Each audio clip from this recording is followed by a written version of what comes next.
Let's explore instant conferencing in Writable. Instant conference is two-way messaging so you can teach to the moment and provide real-time feedback to guide your students earlier in the writing process. From the guide and grade screen of your assignment dashboard, students' progress can be monitored while they are writing or after they submit. Here we can check in and provide support to help our students reflect and revise.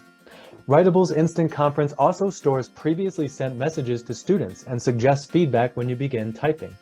You and students can also take advantage of speech-to-text while sending messages. This can save you valuable time while reviewing and grading student work. Guide and Grade also allows you to filter students by their status. By selecting students that are on watch, I can form and message a small group of my students with additional guidance. Once my students submit their writing, I can click on their name to bring up the full rubric and grade students individually. Here, I'll also find a Chat with Student box to continue the conversation. Let's take a look at how students receive messages.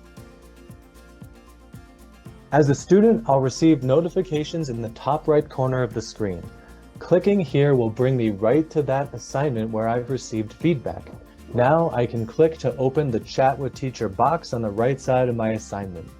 It is important to note that instant conferencing is two-way messaging, and your students can initiate a message to ask you questions. This can provide a valuable bridge for students to reach out for the support that they need.